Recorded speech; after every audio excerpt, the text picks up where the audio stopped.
La boxe en Nouvelle-Calédonie a commencé en fait le 30 décembre 1914 au Grand Théâtre Ménard qui se trouvait dans la rue, dans le bas de la rue Marignan, à l'actuelle rue Jean Jaurès au centre-ville. C'était M. Raphaël Ménard qui tenait ce grand théâtre et il avait opposé deux marins du paquebot mixte, le Pacifique. Et le vainqueur des deux se verra le lendemain, c'est-à-dire le 31 décembre 1914, opposé à Alexandre Courteau, le Calédonien, qui défia le vainqueur le soir même du 30 décembre. Donc le 31 décembre, grosse affluence au Grand Théâtre et en quelques rounds, Alexandre Courteau, bien connu avec tous ses copains, c'était un costaud et il frappait très dur et il a mis en l'air le marin en question. Et après, bien sûr, il a disputé quelques combats contre des matelots. Il les a tous abrégés, ces rencontres, avant la limite. Il frappait très fort. Mais bientôt, la guerre va arriver en 1915 et il va partir à la guerre. Au retour, il avait été malade en métropole, ce qui fait qu'au retour, il se repose sur sa propriété de Poney-Riouin. Mais en 1921, ça le démange un peu, il a envie de remettre les gants. Et il est opposé pour le championnat, après un combat contre un navigateur antillais, Alonso, il est opposé ensuite à Charles Charbonnel. Mais qui est Charles Charbonnel? C'est un technicien qui frappait dur aussi, et qui avait appris la boxe durant 3 mois en Australie, où il avait fait une dizaine de rencontres et presque toutes victorieuses. Donc il est opposé la première fois à ce Charbonnel, Charles Charbonnel, et la décision, eh bien, c'est Charbonnel qui remporte le titre calédonien. Mais aussitôt après, Courteau demande sa revanche. Et il l'obtient, il gagne avant la limite, il bat Charbonnel avant la limite. Ensuite, Charbonnel pourra se glorifier d'avoir été le seul vainqueur d'Alexandre Courteau. Henri Chitty, lui, était un excellent technicien.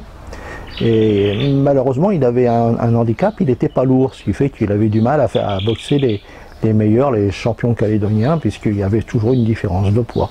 Mais par contre, c'était un styliste hors pair, puisque lui aussi avait été en Australie, mais il avait été en Australie puisqu'il naviguait sur le Lapérouse avec un autre boxeur qui s'appelait Robson, et c'est là qu'il a appris l'école de boxe anglaise. Et en fait, il avait un gauche magnifique. Mais c'était un excellent boxeur des années 20.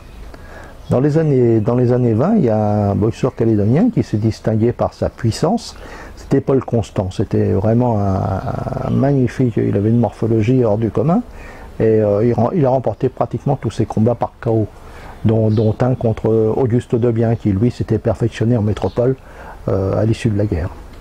Dick Elmour, lui, c'est un Calédonien qui s'était exilé en Australie et en Nouvelle-Zélande pendant 5 ans. Il avait disputé de nombreux combats professionnels, bien sûr, en Australie et en Nouvelle-Zélande, et il avait même remporté un tournoi au Stadium de Sydney. C'était un sérieux client dans les poids moyens. Et lorsqu'il est revenu en Nouvelle-Calédonie quelques mois, il a rencontré Eugène Canaldo, qu'il a battu plusieurs fois avant de repartir, et on le retrouve en France en 1932. Et curieusement, son premier combat qu'il fait au Havre, quand il arrive par bateau, et il le fait dans un tournoi de poids lourd, alors qu'il était lui un poids moyen. Et il rencontre Chouinard, en fait, qui est un copain de mon père. Voilà la petite anecdote. Et ensuite, Dick Elmour boxe contre Deno, un ancien adversaire de Marcel Thill, le champion du monde. Et par la suite, après, il va en Provence et il dispute de nombreux combats à Marseille. Alors on va parler d'un gars qui était solide aussi, et c'était Hervé Chano. Hervé Chano, c'était un méchant. C'était un méchant, c'était une véritable enclume, mais il prenait les coups, mais il les rendait toujours. C'était un gars très, très actif dans un ring. Hein.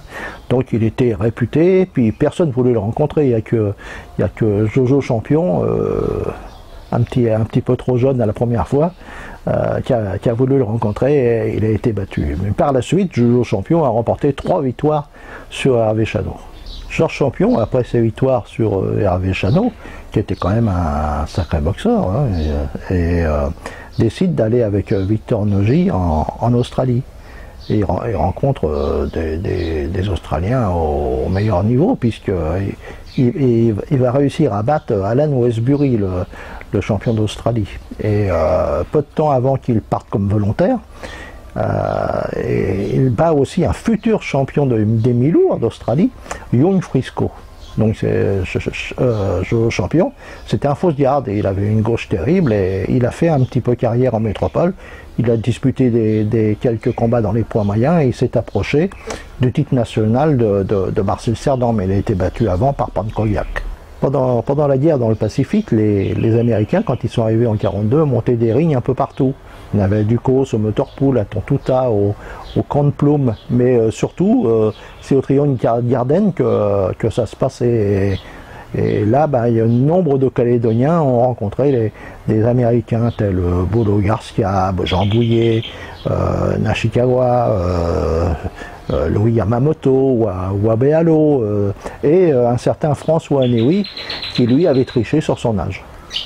Alors comme Henri Garcia dit Boulot, Maurice Dremont boxera lui en Australie, alors que c'est vrai que Boulot Garcia avait boxé, avait fait quelques combats professionnels en métropole à l'issue de la guerre, quoi. Donc, mais lui, Dremont, il était dans le Pacifique, ce qui fait qu'il a fait de nombreux combats en Australie contre les meilleurs Australiens, et ça, bien souvent, c'est passé sous silence, hein. Et c'était un excellent boxeur qui a rencontré François Anewi, Yves Lelon, Mérignac, etc. C'était un très bon boxeur, Maurice Dremont. Alors pour parler de Garcia et de Dremont, il faut resituer en 1947, on avait imposé un peu à Dremont de rencontrer Garcia, qui lui avait pas, bien sûr, qui avait un avantage de poids certain, Garcia, puisqu'il était gros poids moyen, alors que Dremont était plutôt, disons, dans les super welter de l'époque, à 71 kg. Donc il avait un gros handicap face à Henri Garcia, et il a réussi à tenir, mais ça a été très très dur ce combat. On ne peut pas passer en revue tous les boxeurs calédoniens sans parler d'un certain Yves Lelon, qui était un sacré batailleur et qui a rencontré les meilleurs de son époque, comme François Anewi, Mérignac. Il a boxé tout le monde, Lelon, hein, c'était vraiment un gars qui aimait le corps à corps, qui aimait le contact, et c'était vraiment un bon pugiliste. On va parler maintenant un peu de François Anewi, qui avait un instinct, la boxe naturelle d'instinct, et c'était un boxeur très complet. Et avant de s'engager et devancer l'appel pour faire l'armée, il avait battu tous les Calédoniens. Et en arrivant en France, il boxe dans la fédération FSGT, c'est-à-dire proche du Parti communiste de l'époque. Et ensuite, il part en Afrique, où il boxe en tant que militaire. Mais bientôt il passe professionnel en Afrique, et là il devient une vedette entre Dakar et Abidjan, et il fait pratiquement que des victoires. En 1953, pour les fêtes du centenaire, Numa Deley avait demandé à Bolo Garcia de se remettre en condition. Donc il avait été aidé par Jojo Champion qui lui avait fait perdre une vingtaine de kilos, il en avait besoin. Et tout ça pour rencontrer le champion de Tahiti des poids lourds, qui s'appelait Charlie Cowan. Mais Cowan faisait plus de 100 kg, mais c'était naturel, quoi. Donc il y avait une différence le jour du combat de 15 kg, puisque Bolo Garcia faisait 85 kg. Et malgré cette différence de poids, Bolo Garcia a battu Cowan par KO. Anewi revient dans les années 50 en métropole, et bien sûr il rencontre les meilleurs français, sinon européens, puisqu'il boxe les Gilbert Lavoine, Marcel Pigou, Sauveur Chioka. Il va même battre l'ancien champion d'Europe Kit Dussard, le Belge, qui était excellent. Et donc il est souvent vedette au Veldiv, et bientôt il va être appelé pour boxer une demi-finale nationale contre Michel Diouf à Marseille. Et contre Michel Diouf, la première fois, il perd au point, mais l'équipe de Georges Peters de l'époque dit le meilleur a perdu. En fait, chacun avait vu que Anewi était bien meilleur boxeur que Michel Diouf, mais la décision avait été contre François. Mais lors de la revanche pour le titre national des poids moyens, c'était un combat incroyable en 15 rounds. Et François Néouy a gagné à l'énergie, c'était en 58, et il est devenu champion de France des poids moyens.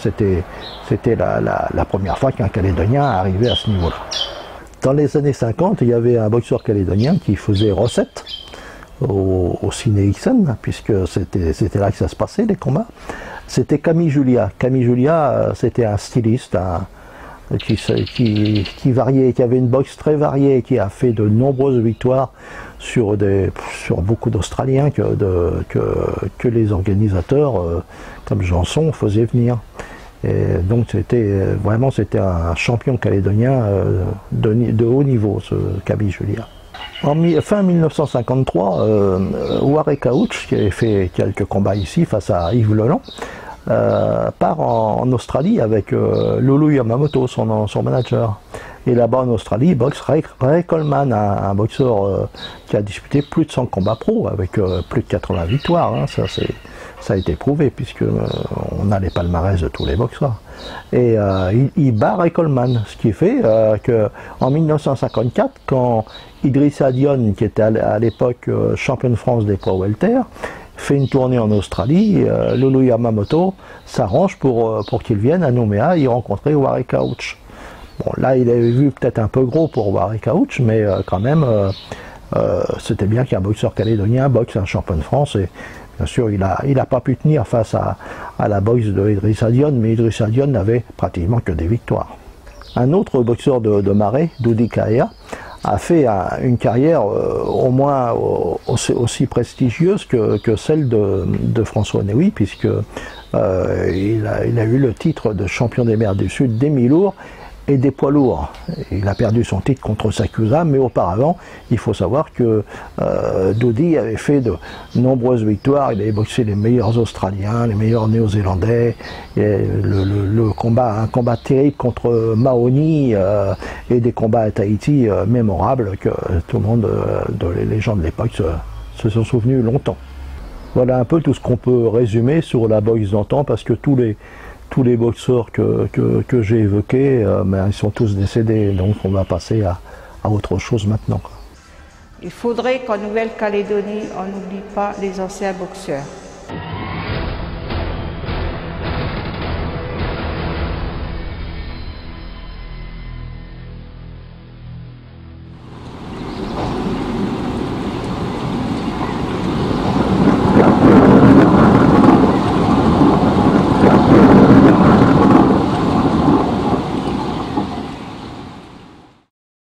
L'organisation de la boxe en Calédonie repose sur des bases qui ont été arrêtées par le gouvernement de la Nouvelle-Calédonie il y a de cela une quinzaine d'années. Et ces bases sont calquées, on dira, sur les règlements sportifs des fédérations françaises auxquelles nous avons obligation, de par la reconnaissance du gouvernement, d'être affiliés. C'est donc l'intégralité des textes fédéraux qu'on applique en Nouvelle-Calédonie lorsque l'on organise une rencontre de boxe. Ça veut dire l'autorisation de la Fédération française de faire combattre des boxeurs. Cette fédération confirme par un arrêté l'organisation de faire le tournoi. Elle vérifie si les boxeurs qui sont en activité, qu'ils soient de Nouvelle-Calédonie ou les étrangers qui viennent boxer en Nouvelle-Calédonie, sont bien licenciés et donc en règle au niveau assurance, au niveau sécurité. Elle vérifie également les compétences des officiels qui seront sur le plateau pour encadrer ces compétitions de boxe. Et enfin, elle regarde à tout ce qui est compétences au niveau médical, c'est-à-dire la présence des médecins, des ambulanciers, des pompiers.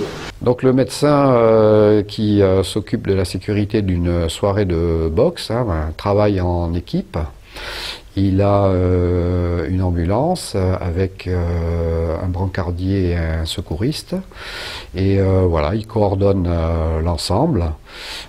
Donc la soirée, ça commence par l'avant-combat. Donc le médecin va voir les arbitres, s'assure qu'ils soient en état d'arbitrer, va voir les boxeurs, les coachs, s'assure que tout va bien, qu'il n'y a pas de petits problèmes de dernière minute. Et ensuite vient le combat. Donc le combat, il faut s'assurer que tout se passe bien pendant le combat, qu'il n'y ait pas de gros bobos. Le médecin intervient à la demande souvent de l'arbitre, mais peut intervenir sur sa propre décision s'il estime que c'est nécessaire.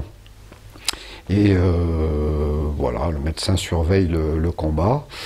À la fin du combat, le médecin va voir dans les vestiaires si tout se passe bien là aussi, s'il n'y a pas de problème à signaler à la demande de l'arbitre, des coachs ou sur sa propre initiative.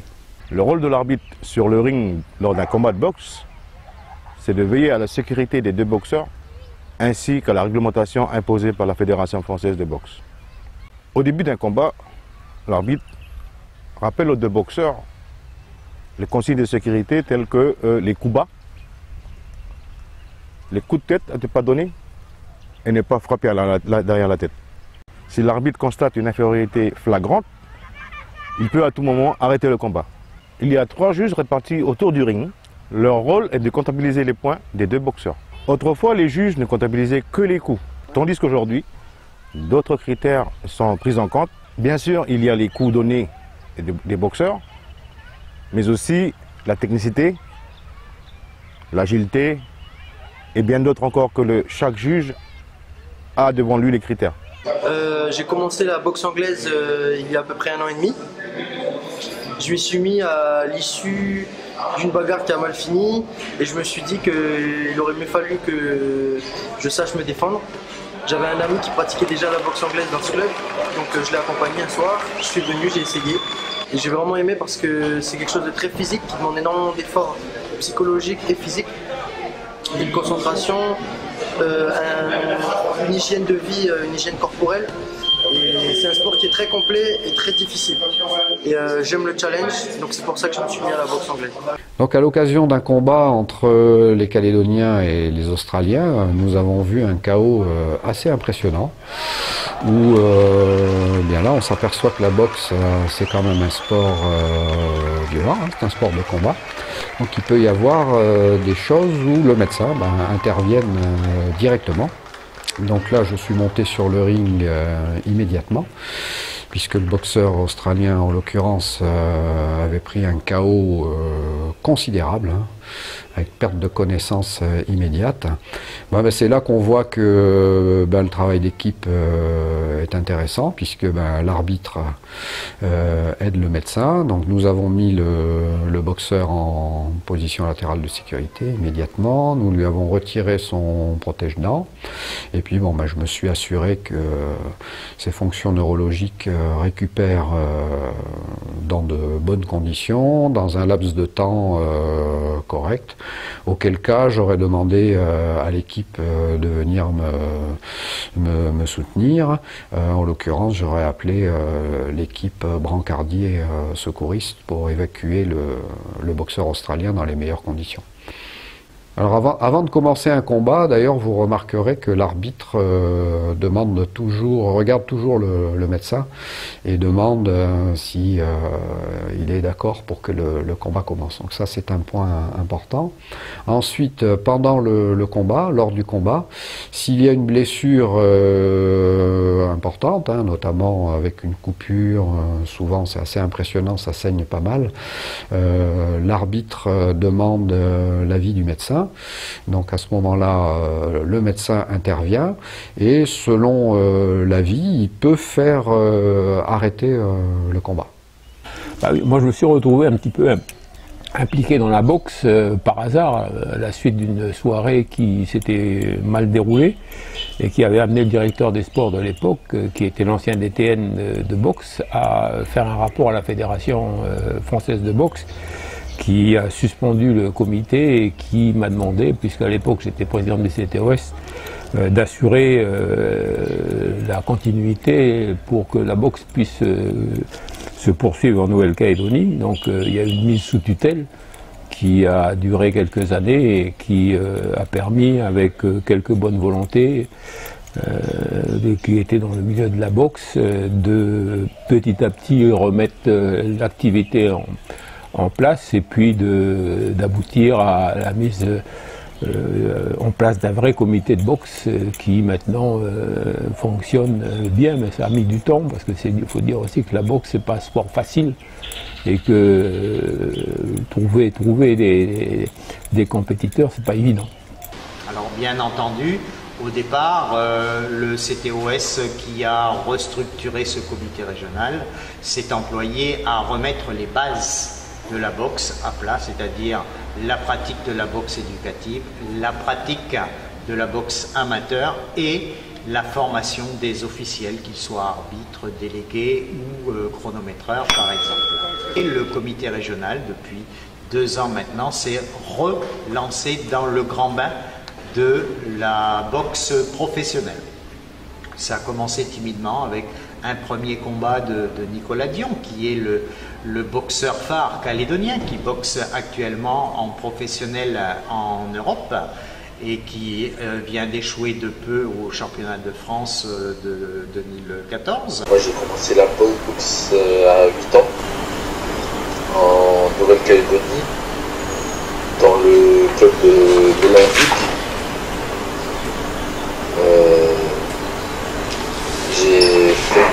J'ai boxé jusqu'à mes 15 ans. À 15 ans, je suis parti du coup en France pour la boxe.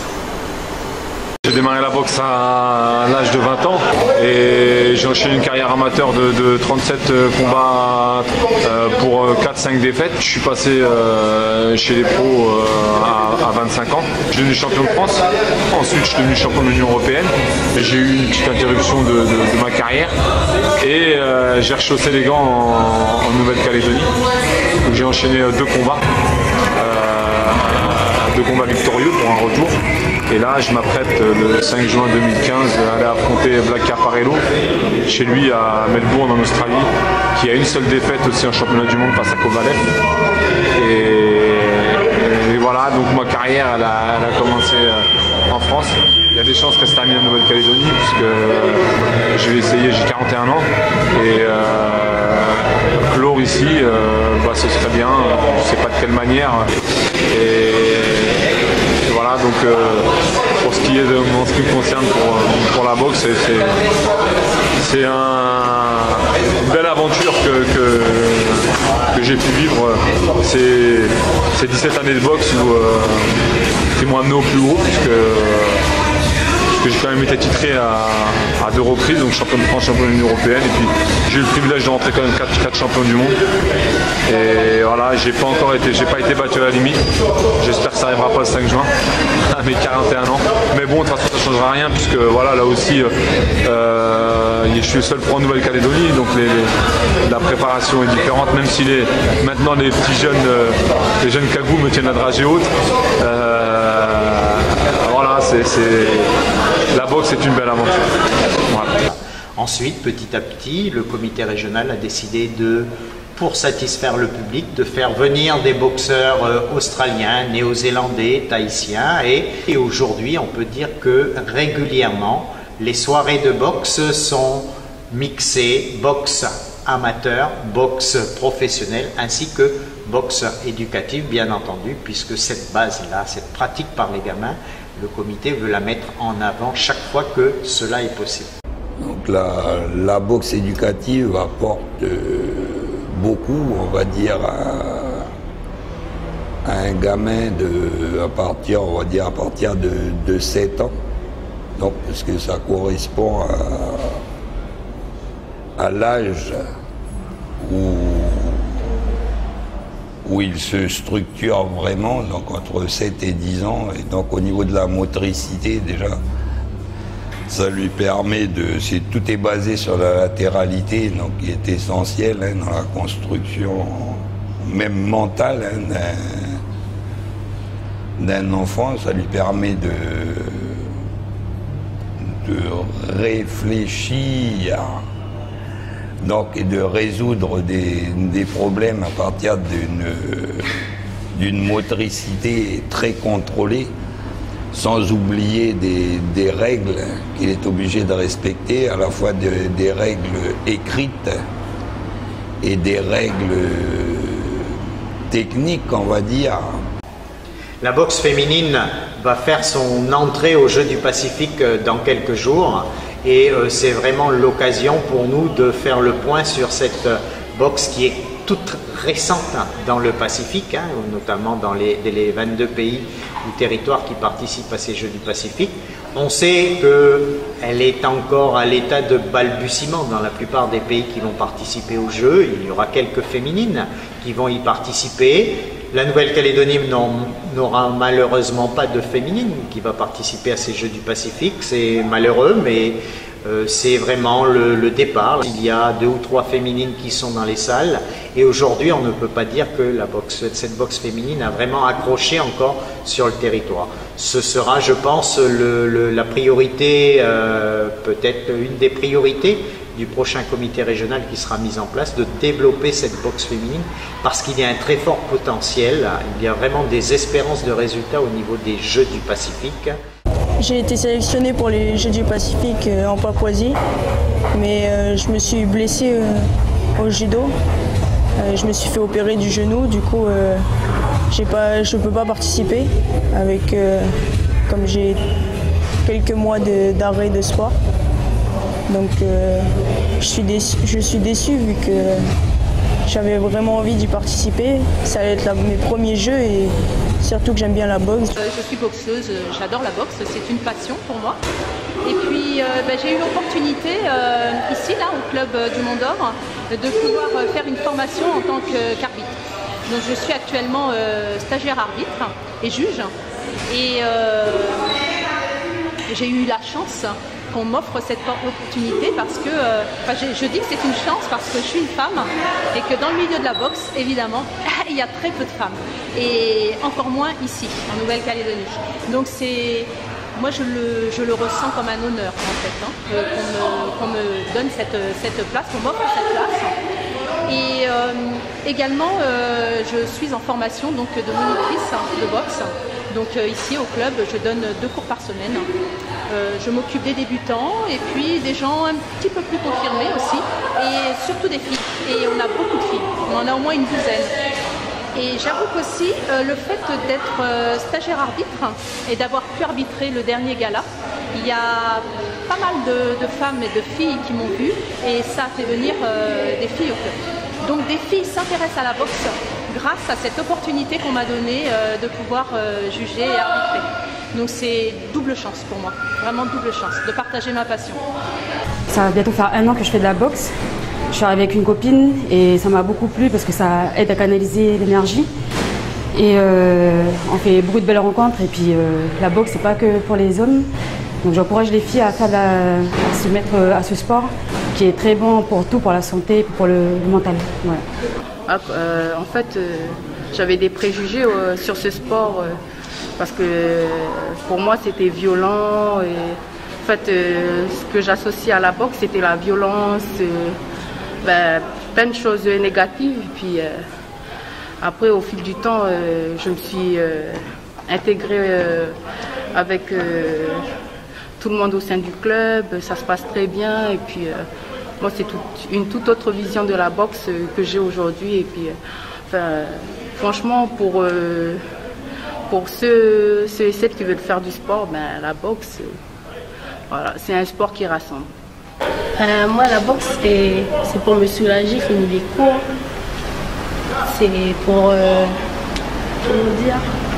pour se défendre contre les garçons qui nous emmerdent. Non, mais pas bêtement, mais se défendre dans le cas d'urgence.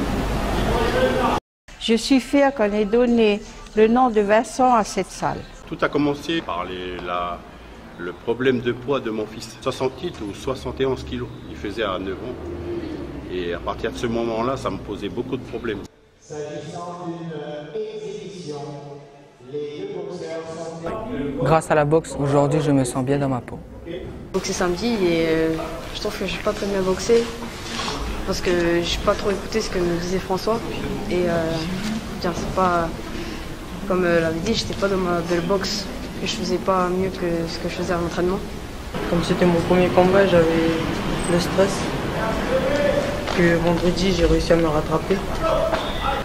On travaille pour les galas, c'est comme un petit peu la cerise sur le gâteau. Ils s'entraînent bien pendant 2-3 mois pour faire un gala. Eux, c'est ça. Eux, c'est monter sur le ring pour faire le gala. Parce que c'est pas n'importe qui monte sur le ring déjà chez moi. Et si on voit que l'enfant il est discipliné, qu'il est comment ça s'appelle, qu'il vient tout le temps aux entraînements et qu'il travaille bien, surtout bien à l'école, c'est ce que moi je veux, c'est qu'il travaille bien à l'école et que le sport comme la boxe ou le basket que je pratique pas mais que j'entraîne soit comme une cerise sur le gâteau quoi. Le plus qui fait une option pour qu'ils puissent avancer dans leur vie. Et c'est pour eux, monter, faire un combat dans un ring, c'est quelque chose de... je sais pas, c'est comment pour eux, mais pour moi, quand je les vois sur le ring, et c'est impeccable, quoi. Tout est réuni, quoi. Hein. Tout est réuni, c'est l'accomplissement de mon travail. Et quand je les vois boxer, c'est même pas la victoire qui m'intéresse, moi. C'est de les voir boxer, et puis, comment on appelle, déjà la montée dans le ring, pour eux, c'est quelque chose de grandiose. Et c'est simplement ça, la récompense d'un entraîneur, c'est déjà voir un nouveau boxeur. C'est quelque chose de particulier de voir un gosse monter pour la première fois sur un ring. Quand j'ai vu mes premiers boxeurs monter sur un ring, et puis ils ont une drôle d'impression, on dirait qu'ils sont ailleurs. Ça, c'est quelque chose que tous les entraîneurs devraient voir facilement, c'est ça qui est bien. Et ensuite, après, quand ils combattent, même qu'ils perdent ou qu'ils gagnent, et pour eux, ils ont passé une étape dans leur vie. Souvent, c'est ce qui arrive. C'est que eux, c'est même pas s'ils ont gagné ou pas. La première chose qu'ils me disent, c'est tous me disent la même chose. C'est choc, c'est cool, ils ont des mots à eux. Des fois, j'arrive même pas à savoir, mais je sais que d'après leur façon de me le dire, c'est quelque chose de grand chez eux. Alors moi, je trouve que vendredi, j'ai très bien boxé. Mais par contre, Amine, il n'était pas aussi fort que Bernanos Matagno, qui a boxé samedi soir. Et par contre, je suis très content parce que c'était à l'unanimité des juges. Ça veut dire que les 4 juges ont voté pour moi pour que je sois gagnant. J'étais content quand l'arbitre a levé mon bras. Comme j'avais déjà perdu un combat avant, j'ai fait une petite revanche. Et maintenant, j'ai envie de m'occuper de nos enfants là, calédoniens, qui puissent faire comme eux plus tard. J'ai quelques enfants là qui aiment ce sport-là. On va essayer de les monter aussi, qu'ils aillent un peu plus haut à leur niveau pour essayer de faire plaisir aux Calédoniens, parce que je sais bien que tous les Calédoniens aiment ce sport, comme c'est un sport quand même, un sport d'homme. Confronté à un autre homme à armes égales. Il y avait une session pour être entraîneur, et de là j'ai commencé à prendre les premiers cours d'entraînement pour être entraîneur avec Arrigui, monsieur Arrigui, et ça a duré jusqu'en 2000. Et en 99, j'ai monté ma structure de Païta, le Ring Club de Païta. Et de là, je suis devenu l'entraîneur attitré de la salle. Après les Jeux du Pacifique où j'ai pu faire ma médaille d'or, j'ai arrêté ma carrière de boxeur pas très longtemps après. Ensuite, j'ai suivi une formation d'entraîneur en métropole. C'était surtout pour revenir ici au Ring Club de Païta, pour pouvoir aider mon père et apporter un peu plus de connaissances encore au club. Donc j'ai suivi ma formation en métropole au Ring Grenoblois, avec comme formateur M. Patrick Malézé. Donc avec lui, j'ai pu voir la boxe professionnelle, la boxe amateur, la boxe éducative. Ça m'a apporté beaucoup d'expérience, et cette expérience maintenant je la retransmets aux jeunes ici en Calédonie, notamment dans le club du Ring Club de Païta. J'ai boxé vendredi et samedi. J'ai perdu mes 2 combats, mais avec le recul, en voyant les vidéos, je sais maintenant ce que je dois faire. Mon père était boxeur et c'est lui qui m'a encouragé à être boxeur. Je pratique la boxe éducative depuis 4 ans. Donc là, pour ce voyage sur Grenoble, on a comme boxeur Joseph Touatane. Donc c'est un petit jeune qui a 13 ans, qui va sur ses 14 ans. On l'a passé en boxeur amateur parce qu'il a les capacités pour. Et là, à l'occasion de la défense de titre de champion de France professionnel de Nicolas Dian, il aura l'occasion de faire un combat pendant cette soirée. Donc c'est pour ça qu'on le prépare, qu'on fait en sorte qu'il soit prêt pour ce gala, pour pouvoir s'exprimer comme il faut avec tous les moyens qu'il peut avoir. Le petit Touatane va boxer en ouverture. Il ne faut pas oublier que moi, Nicolas Bassin fait partie des entraîneurs. Je suis licencié au RIP Club de Païta. Donc Nicolas Bassin est tout à fait normal qu'il soit là parmi nous parce qu'il fait partie des entraîneurs. Et donc voilà, on a vraiment tenu à ce qu'il soit là. Donc il a fait le nécessaire pour y être et je le remercie pour ça. Et voilà, la ceinture, on va la ramener à Païta, ça c'est sûr.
Ben voilà, moi je suis fils de boxeur, mon père était boxeur et il a été entraîneur aussi dans la province Nord, à Vaud. Mon grand frère a pratiqué aussi et j'allais à l'âge de 11 ans à la salle RFO qui se trouvait sur les quais, là, où actuellement il y a le bingo là, sur les quais.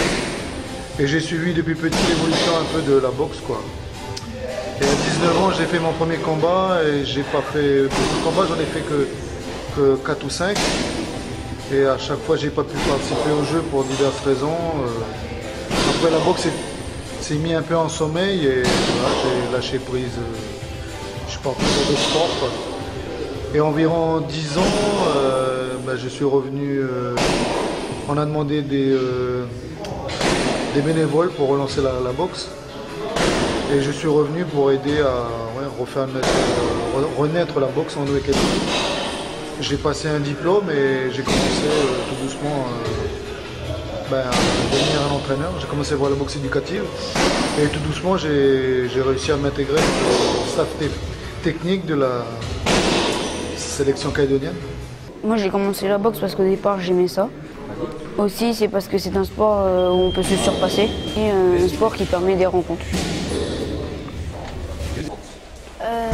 C'était mon père au début parce qu'il m'en parlait beaucoup et il m'avait montré des vidéos sur YouTube et il y a un jour il m'a demandé si je voulais essayer. Du coup j'ai dit Je voulais bien essayer. Du coup, on est venu à la salle, puis j'ai testé un jour, puis j'ai bien aimé. Ma maman, au début, elle n'était pas trop d'accord parce qu'elle avait peur que je me fasse mal. Maintenant, elle accepte parce qu'elle voit que je me fais pas mal et qu'on a des protections. En principal, c'est que j'aime les sports de combat. J'ai toujours aimé envoyer des coups, me défendre et faire un sport qui a du punch. Voilà, c'est ça qui m'a motivée. J'ai commencé la boxe à l'âge de 15-16 ans avec Jacob comme entraîneur. J'ai boxé à peu près 8 à 10 ans. J'ai arrêté en 86, comme je ne pouvais pas trop me permettre à cause de mon travail. Et comme je travaillais en bourse. Oui, aussi, il y a aussi notre champion, Baou, Charles. Et puis il y a aussi Kiki, son frère. Moi je dis toujours c'est son frère parce que c'est dans le même gabarit. Voilà, c'est des personnes aussi des grands boxeurs pour moi. Parce que quand ils montaient dans le ring, ça claquait dur. Quoi. Dans les années 80, j'étais le sparring partner de Charles Baou, comme on était toujours ensemble. Mon plus mauvais combat était celui de Bouraï, quand on m'a noté, comme je n'avais pas d'entraînement. Et je suis bien KO. Mon meilleur combat était contre un Néo-Zélandais, à Koumak, ouverture de l'arcade à la deuxième reprise. Ça fait 8 ans que j'ai passé mon diplôme d'entraîneur. Après les Jeux de Papouasie-Nouvelle-Guinée, on m'a confié la salle Edmond Schmidt d'Auteuil. J'ai commencé la boxe à l'âge de 14 ans. Ça a été le fruit du hasard. Les copains sont venus me chercher, m'ont amené à la salle de boxe. Et la semaine d'après, on avait rendez-vous. Le seul qui est allé, c'est moi. Et depuis, j'ai continué la boxe. Donc ça fait maintenant plus de 30 ans aujourd'hui que je fais de la boxe. De boxeur, d'élève boxeur, je suis devenu compétiteur. De compétiteur, aujourd'hui entraîneur. Et ça a bouleversé ma vie puisque je suis gérant aussi d'une salle de sport au Mont d'Or.